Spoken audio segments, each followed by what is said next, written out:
70 years ago, a janitor vanished from a locked school and no one ever knew what happened to him. Robert Callahan walked out of Clinton Elementary School one October evening in 1956 and never returned. His keys were left behind, his coat and no trace of him, the building secured from the inside, and decades of searches came up empty. But in 2025, renovation crews discovered a hidden vertical shaft beneath the basement floor. At the bottom, human remains. Could these finally be Robert Callahan? And if so, why was no one able to find him for 70 years? Robert Callahan was born in Hollywood, California in 1903, the son of British immigrants who'd come to America seeking opportunity in the steel mills. His father worked at the Jack and Jill Steel Company for 35 years before dying of lung disease in 1942. His mother passed away just 3 years later. Robert was an only child, and by middle age he found himself largely alone in the world. By 1956, Robert was 54 years old and had worked as the head janitor at Clinton Elementary School for 23 years. He stood at 5 feet 9 inches with a slight build that belied a wiry strength developed through decades of physical labor. His hair had gone completely gray by his mid-40s, and he kept it trimmed short and neat. He had pale blue eyes and a quiet, gentle demeanor that made children comfortable around him. Robert had married his sweetheart Rachel in 1928. They'd never been able to have children, a source of quiet sorrow for both of them, but they'd built a good life together nonetheless. Rachel had worked as a seamstress until tuberculosis took her life in 1952, just 4 years before Robert's disappearance. Her death had devastated Robert. Friends and neighbors said he was never quite the same afterward. After Rachel died, Robert threw himself into his work at Clinton Elementary. The school became his life, his purpose, perhaps even his family. The building itself was a 3-story brick structure that had been constructed in 1892, one of Hollywood's older school buildings. It served children from kindergarten through 6th grade, approximately 300 students in 1956. As head janitor, Robert's responsibilities were extensive. He maintained the entire building, cleaning classrooms, maintaining the boiler system, making minor repairs, ensuring everything was safe and functional. He took enormous pride in his work. Teachers would often comment that Clinton Elementary was the cleanest school in the district, and that was entirely due to Robert's dedication.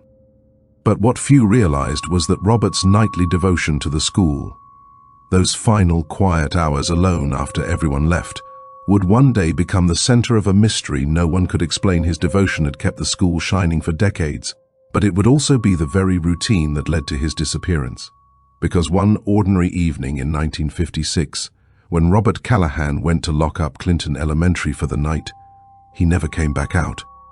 Robert handled most of his work alone, while the school employed a part-time assistant janitor who helped during the busy school hours. Robert took full responsibility for the evening shift. His routine was precise, almost ritualistic. School let out at 3 o'clock in the afternoon, teachers departed by 4, and Robert would spend the next 2.5 hours moving through the building, cleaning classrooms, inspecting systems, ensuring safety, and finally locking up around 6:30 in the evening. Children adored him. He greeted each student by name in the hallways, returned fallen books, and even rescued balls that had landed on the roof. Patient, gentle, and approachable, Robert seemed to genuinely enjoy the company of young people. Teachers trusted his reliability completely. Broken items were repaired, messes cleaned, and all without complaint or excuses. Every corner of Clinton Elementary reflected his quiet devotion. Keeborough Robert's home life mirrored this same order. He lived just 3 blocks from the school in a modest 1-bedroom apartment in a small building owned by a widow, Mrs. Helen Myers, who rented out 3 units. His apartment on the 2nd floor was sparsely furnished but immaculate. Photographs of Rachel, his late wife, were displayed throughout, a daily remembrance of the life and love he had lost. Even 3 years after her death, he preserved her memory in every detail of his life. His daily schedule outside the school was just as predictable. Each morning, he walked to Clinton Elementary, arriving around 6:30 to fire up the boiler before students arrived. Each evening, he followed the same path home, usually returning by 6:45. Mrs. Myers, who lived on the first floor, could set her clock by the sound of his footsteps on the stairs, a familiar rhythm that never faltered. Robert had few friends and maintained a minimal social life. He attended church on Sundays, the same Presbyterian congregation where he had married Rachel, but he slipped in quietly before the service and left immediately afterward. Perhaps he preferred solitude, or perhaps it was simply less painful than being reminded of everything he had lost. But as steadfast as his life appeared, that very routine would one evening become the stage for a mystery no one could solve. A rhythm so reliable, a path so familiar, yet on one October night in 1956, that same routine would vanish into darkness. The steps Mrs. Myers expected to hear never came, and the locked building, orderly and silent, would hide a secret for decades to come. By October 1956, Robert Callahan was living a life measured almost entirely by routine. His days revolved around Clinton Elementary School, the place that gave him purpose and structure. Beyond the walls of the school, he had little else. His parents were gone, his wife Rachel had passed, and he had never had children or siblings to share his life with. There were distant cousins back in England, but Robert had never met them. What he did possess were his routine, his work, and his keys. The school had entrusted him with a full set, keys to every door, every closet, every locked space within the building. Robert carried them on a large metal ring that jangled as he walked, a sound that symbolized both responsibility and the small family he still had. The school and its students. On the evening of October 14th, 1956, Robert arrived at work as usual. He went through his day as usual, beginning his evening closing routine as usual, completely unaware that this would be the final time he would follow the rhythm of his life. He could not have known that the building he knew so intimately contained a hidden danger, waiting silently in plain sight. He could not have imagined that within hours he would fall into a vertical shaft, remaining unseen for 70 years before anyone discovered him. And yet, as the day closed in and the school grew silent, the stage was already set for the tragic event that would remain a mystery for decades. Later that evening, when the last lights flickered out, no one could have known that one step in the wrong place would vanish a man entirely and leave behind a question that would linger for generations. Monday, October 14th, 1956, had brought a crisp autumn evening to Hollywood. Temperatures hovered in the low 40s, and darkness arrived early, casting long shadows across the city's north side. Streetlights created small pools of yellow illumination along the quiet residential streets. Inside Clinton Elementary School, the day had followed its usual Monday rhythm. Classes ran from 8 in the morning until 3 in the afternoon. Afterward, teachers stayed behind to grade papers, plan lessons, and attend a short faculty meeting. By 4:15, the final teacher, Miss Nancy Reed, a 5th grade instructor, exited through the main doors, waving goodbye to Robert as she left. He remained in the main hallway, already immersed in his evening tasks. Robert began on the 3rd floor, methodically cleaning classrooms, emptying wastebaskets and mopping floors, working his way downward. The full process would take roughly 2 hours, followed by 30 minutes to inspect the boiler system, secure windows and doors, and lock the building. At 5:30, Kevin Marsh, who lived directly across from the school, glanced out his window and noticed lights on in several 3rd-floor classrooms. He thought little of it. It was just Robert performing his usual evening routine.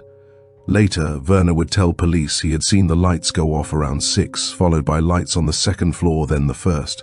The progression was entirely normal, Robert making his way down through the school. By 6:20, Mrs. Kate Ford, walking her dog past the building, glimpsed Robert through a 1st-floor window, pushing a mop bucket down the hallway. She waved, unsure if he had seen her in the darkened street. To anyone watching, everything appeared perfectly ordinary. He was pushing a mop bucket down a hallway. She waved, though she wasn't sure if he'd seen her in the darkness outside. Everything appeared completely routine. But in the span of the next few minutes, the routine that had defined Robert's life for decades was about to be shattered in a way no one could have anticipated. What if someone disappeared in your neighborhood and no one remembered? Robert Callahan did, and now it's your turn to witness the story. Subscribe before it fades from memory again. By roughly 6:25 in the evening, neighbors would later recall seeing the school's lights go out floor by floor. Third floor dark, second floor dark, first floor dark. Only the small security lights in the main hallway glowed faintly, as was standard. Robert had completed his work and was securing the building for the night. What happened in the next 5 to 10 minutes has remained a mystery for 70 years. Somewhere during that brief span, Robert Callahan's familiar evening routine took a turn into the unknown. By 6:45, Mrs. Helen Myers, Robert's landlady, was in her first-floor apartment preparing dinner. She usually listened for Robert's footsteps on the stairs at this time. His punctual return had never wavered. But 6:45 came and went. So did 7. By 7:15, genuine concern set in. Robert was never late. Never. Mrs. Myers set out for Clinton Elementary, just 3 blocks from her apartment. The building was dark and silent. Doors were locked tight. She tried the main entrance, the side doors, even the back near the boiler room. Everything was secure. Peering through the windows, she could see nothing in the shadows inside. Worry mounting, she made her way to the home of the school principal, Mr. Robert Harrison, who lived 4 blocks away. After hearing her account, Harrison agreed they needed to check on Robert. He had a master set of keys kept for emergencies. Together, Mrs. Myers and Harrison arrived at Clinton Elementary at 7:45 in the evening. The doors unlocked. Lights flicked on. But what they found, or didn't find, would leave a chilling question hanging in the air. Where had Robert gone? He vanished because no one thought to check what was beneath. You don't have to repeat history.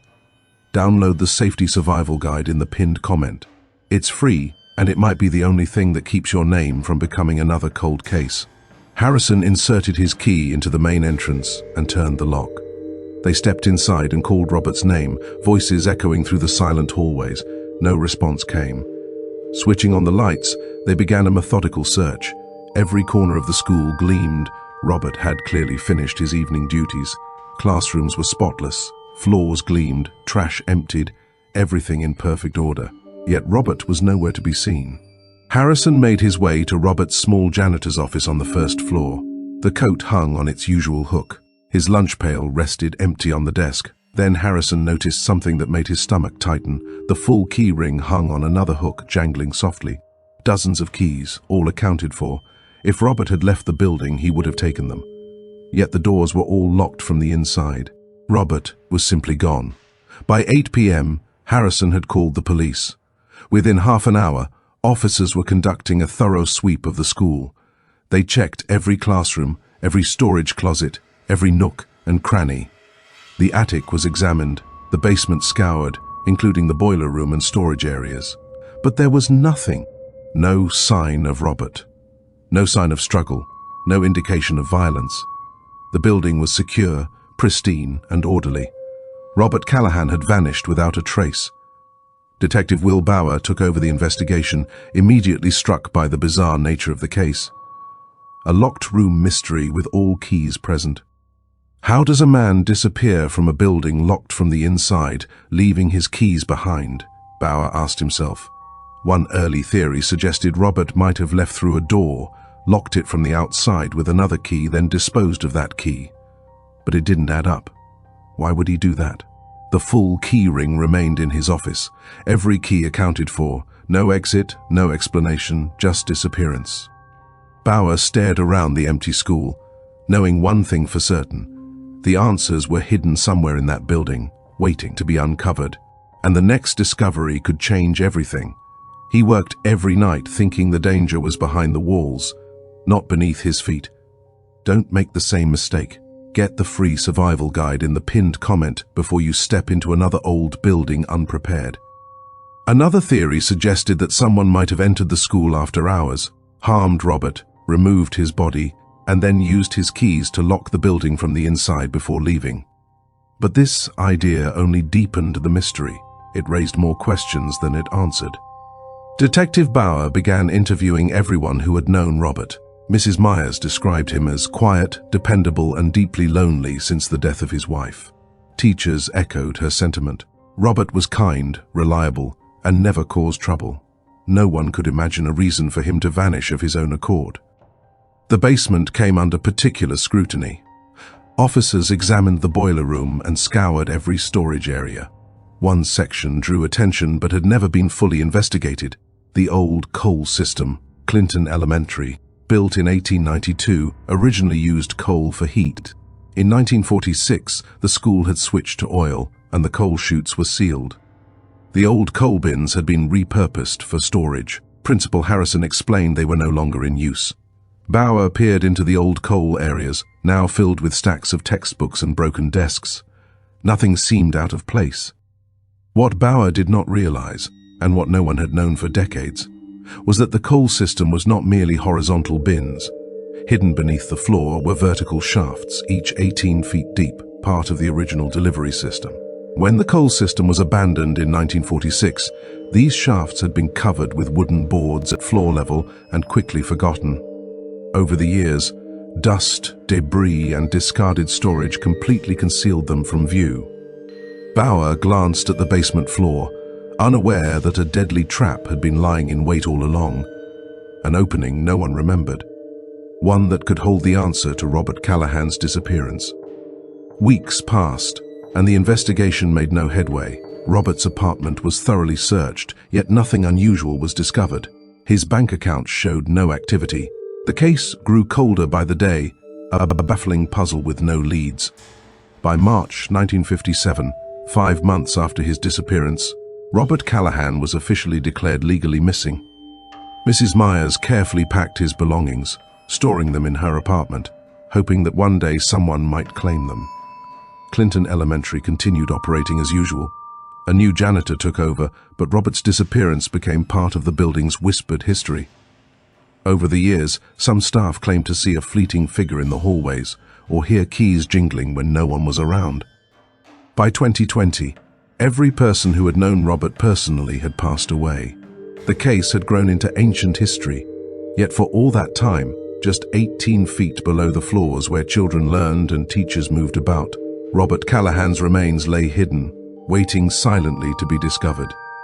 Robert Callahan's disappearance became a story that endured in local memory, a janitor vanishing from a locked school, leaving behind only a key ring and an unsolvable mystery. Clinton Elementary itself evolved over the decades. The neighborhood changed. The building was renovated in the 1970s and again in the 1990s, but the mystery never left. Teachers came and went, unaware of the darkness that had once lingered in the building. Those who remembered the October night retired, their memories fading, yet tales persisted. Later janitors sometimes spoke of odd happenings, tools vanishing and then reappearing, locked doors mysteriously unlocked, footsteps echoing through empty corridors. And all the while the school held its secret, waiting for someone to finally uncover what had been hidden beneath the floorboards for 7 decades. Imagine someone disappearing, their life stolen, and no one remembering. Don't let Robert Callahan's story be forgotten.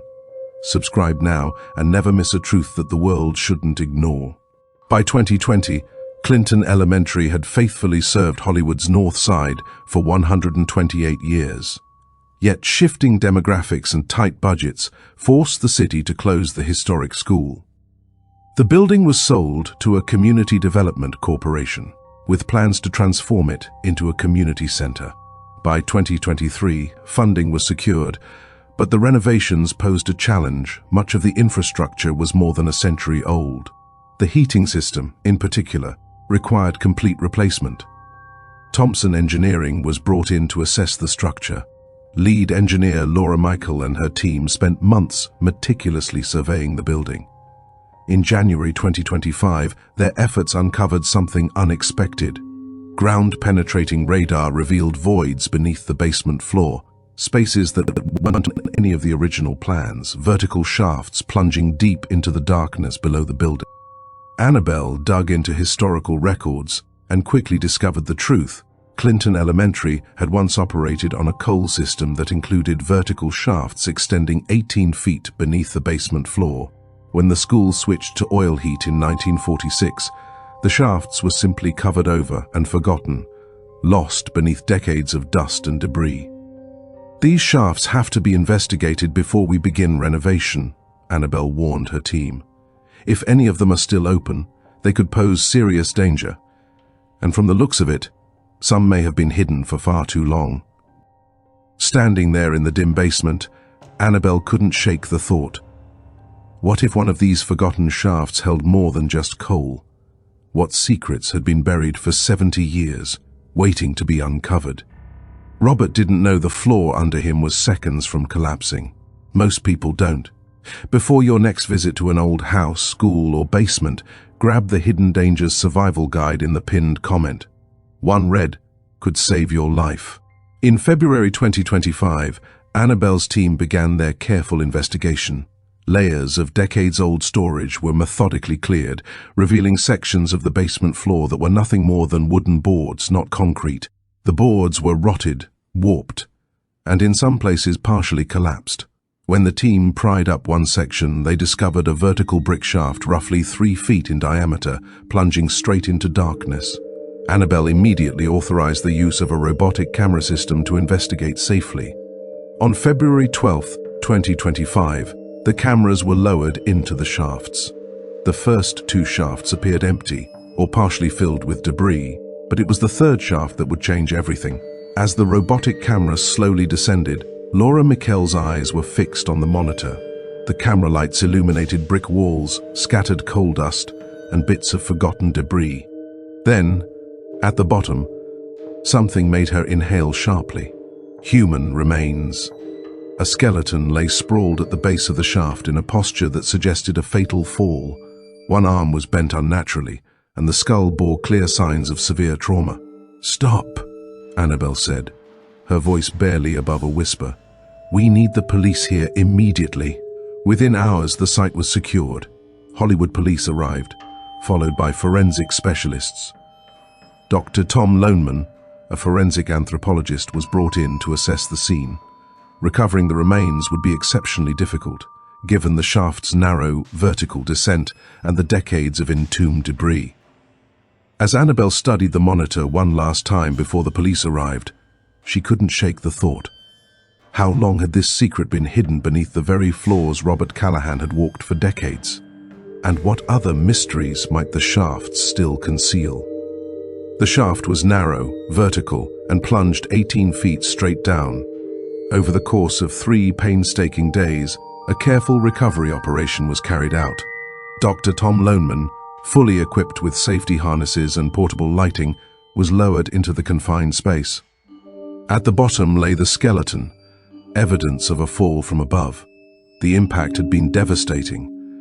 Yet, in the dry, sealed environment, some traces had endured. Fabric had mostly disintegrated, leaving only scattered fragments and discolored stains on the brick that hinted at where clothing had once clung. Metal remnants, buttons, zipper teeth, and snaps told the story of the garments long gone.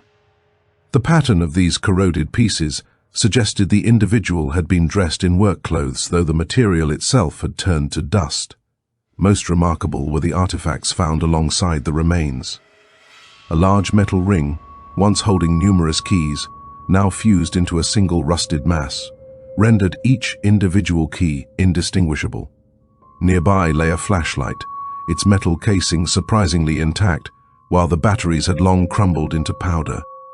Pinned to what remained of the clothing was a heavily tarnished, roughly circular object, corroded beyond recognition. Perhaps once a badge. Dr. Loneman documented everything meticulously, photographing the scene. The object, now just a disc of oxidized metal, held no visible markings to provide immediate answers. Even in these fragments, there were whispers of a life once lived, duties once performed, and a routine that had ended abruptly. But whose story did these remnants truly tell, and how long would it take to piece together the mystery they guarded? After 3 days, the recovered remains and accompanying artifacts were carefully transported to the medical examiner's facility. Detective James Harrison, unrelated to the 1956 principal, assumed leadership of the case. The gravity of the discovery hit him immediately. He retrieved the decades-old file on Robert Callahan's disappearance and began the painstaking process of locating any living relatives. Records suggested Robert had distant cousins.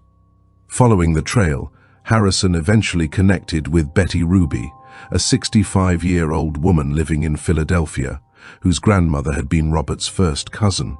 Betty had grown up hearing stories about her great-uncle and his mysterious disappearance. Harrison reached out, explaining the discovery with measured caution. "We believe we may have located your great-uncle Robert's remains," he said carefully.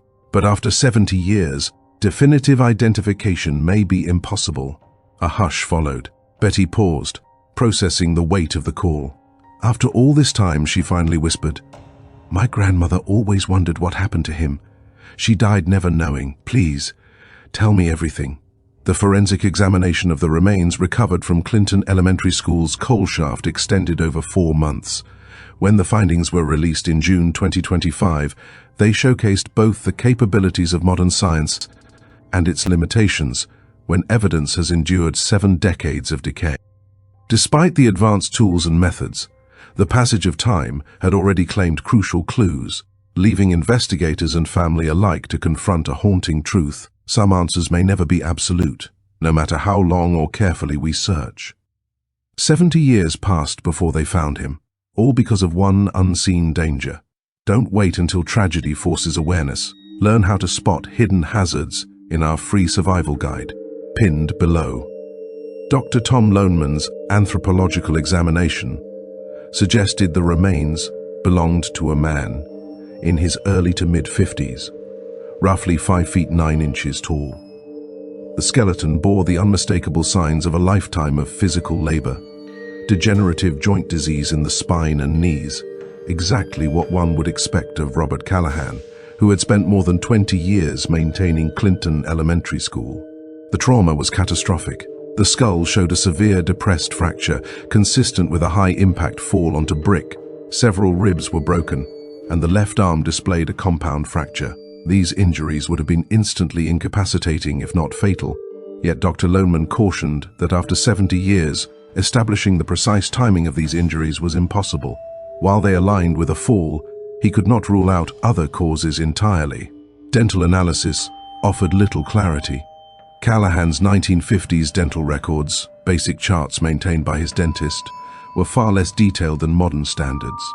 Comparison revealed a few matches, a missing lower molar in the same location, general filling patterns that could correspond. Yet these features were common enough that they could not definitively confirm identity. In the end, the dental findings could only conclude the remains were not inconsistent with Robert Callahan, leaving certainty just out of reach. Even as the analysis wrapped, the echoes of those 70 years hung heavy. The keys, the building, the fall, they all pointed to one story, but absolute proof remained elusive. The question lingered. After all this time, could they truly know what had happened that night in 1956? Or would some pieces of the puzzle remain forever buried in darkness? DNA analysis proved the greatest obstacle. Multiple laboratories attempted to extract genetic material using the most advanced methods available, but the results were uniformly discouraging. Even in the relatively dry environment of the coal shaft, 70 years had taken a devastating toll. Any remaining DNA was fragmented beyond recognition. Laboratories reported detecting only scattered partial markers, far too incomplete to assemble a usable profile. One lab noted a few markers that might hint at a distant familial connection, but they emphasized this was highly speculative. The extreme degradation rendered any conclusions about identity impossible. The final report was unambiguous. The DNA was too degraded to be of any use. Identification through genetic testing could not be achieved. Artifacts offered only circumstantial clues, leaving more questions than answers. The corroded badge-like object was sent for specialized examination. X-ray and spectroscopic analysis revealed density variations in the metal, indicating that letters or text had once existed, though none could now be discerned. After 70 years of corrosion, the badge had become essentially an unreadable metal disc. The key ring, once holding the numerous keys typical of a head janitor, had fused into a solid mass of rust. Individual keys were indistinguishable, and any markings had long since vanished. Even as the science fell short, The items still whispered the story of a man who had once walked those halls, carrying the trust and responsibility of the school on his worn shoulders. A puzzle waiting to be pieced together. Robert Callahan's keys were left behind. His life disappeared. You can't change the past, but you can make sure his story is remembered. Subscribe, and don't let him vanish from history a second time. The location of the remains offered the strongest clue. They were discovered in a vertical shaft directly beneath the basement of Clinton Elementary School, the very building where Robert Callahan had last been seen alive. The precision of this link could not be ignored. Detective Harrison and his team delved into the school's history and uncovered a critical detail. The basement storage floor had been constructed of wooden planks laid over the original vertical coal shafts. By 1956, after more than 6 decades of use, these boards would have been severely weakened by age, wear, and rot. The prevailing theory took shape. On the evening of October 14, 1956, during his routine closing duties, Robert Callahan likely entered the basement storage area, perhaps to retrieve supplies or check on something. The compromised floor gave way beneath him. He fell 18 feet into the shaft, sustaining injuries that would have been instantly fatal. His keyring tumbled with him. His body settled at the bottom, hidden from view, the narrow opening concealed beneath other boards and debris invisible to searchers above. The original 1956 investigation had scoured the basement, but had never considered that the floor itself might conceal a deadly hazard. Rooms and storage spaces were examined, yet the planks above the vertical shafts remained intact. No one at the time recalled the shaft's existence. This scenario accounted for every lingering mystery: why Robert's keys were still inside the building, why the doors were locked, why no trace of him was ever found, and ultimately, why he never returned home. Drawing on the full weight of circumstantial evidence, Detective Harrison spoke at a press conference in June 2025. "We believe the remains discovered in the coal shaft beneath Clinton Elementary School most likely belong to Robert Callahan, who vanished on October 14, 1956. I want to be completely transparent. After 70 years, scientific proof is not possible." She continued, "We could not positively identify these remains through physical evidence. The badge is too corroded to read. DNA is too degraded to yield useful results. Dental records are limited and cannot confirm identity. No documents or marked items survived in a readable state." The case for Robert Callahan rests on circumstantial logic. He disappeared from this very building. He was never found elsewhere. These remains were located in the one space searchers in 1956 could not access. The timeline aligns perfectly, and no one else disappeared from this location. Can we claim absolute scientific certainty that these are Robert Callahan's remains? No. We believe, with strong probability, that they are. The family has chosen to accept that belief. But after 70 years, proof is impossible. What we have is compelling circumstantial evidence and a logical conclusion, though not absolute certainty. For Betty Ruby, Robert's distant relative, the announcement stirred a mixture of emotions. "I never met Great-Uncle Robert," she told reporters, "but my grandmother often spoke of him. She wondered all her life what had happened. It was painful that no one ever knew. I understand now. 70 years, a man lost in darkness. And you could be the one to witness the truth. Subscribe now before history repeats itself and stories vanish forever." But I believe it's him. I believe he fell and died quickly. And I believe he finally deserves to be laid to rest, Betty Ruby said, her voice steady yet tinged with emotion. In August 2025, the remains believed to be Robert Callahan's were released to Betty. On September 15th, a small, intimate funeral was held at the same Presbyterian church where Robert had married Rachel 73 years earlier. The service was solemn but meaningful, honoring a life long forgotten. 2 elderly women, once students at Clinton Elementary in 1956, attended. They remembered the gentle janitor who had quietly cared for them. One, now 85, spoke softly. "Mr. Callahan once helped me when I fell on the playground. He was always kind. When he disappeared, we were all scared. At least now we know. At least he can rest."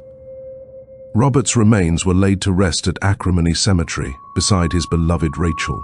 The headstone read, Robert Callahan, 1903 to 1956, believed to be reunited with his beloved wife Rachel, a kind soul who loved the school and children he served. The wording, believed to be, echoed the enduring uncertainty that had followed the case for 70 years, a reminder that even discovery can leave questions unanswered. Renovations at Clinton Elementary continued. The old coal shafts were finally filled with concrete and permanently sealed, ensuring the building was safe for future generations. In December 2025, the school reopened as the Northside Community Center, carrying forward Robert's legacy in a building that had quietly held his secret for decades. A callback to the corridors and classrooms he once tended, now open again to laughter and life.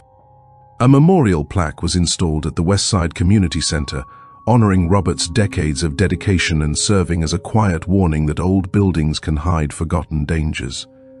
The case sparked a citywide survey of historic structures in Hollywood, revealing other concealed spaces. Several hazardous voids were discovered and safely sealed before they could claim anyone else. For Betty Ruby, the discovery brought a bittersweet closure. They can't prove these remains were Robert Callahan. The DNA failed, the badge was unreadable. After 70 years, absolute proof is impossible, but everything points to him. I choose to believe it. After all this time, belief and probability are all we have, she said. Robert Callahan, or the person believed to be him, was finally at rest after 7 decades in darkness. His story became a haunting reminder. Even in familiar places, danger can hide, and sometimes discovery does not mean certainty. The vertical shaft that had claimed him measured 18 feet deep and 3 feet wide, lying beneath Clinton Elementary for 63 years before his fatal fall. It remained hidden for another 70 years, sealed and forgotten, a silent tomb no one knew existed. When the shaft was finally opened in 2025, it revealed its long-held secret. But the secret came with limits, enough evidence to believe, not enough to confirm. Robert Callahan, if that was indeed his name, had finally been found. Yet, even in closure, a final mystery lingered, one that would haunt the building's history and anyone who walked its halls.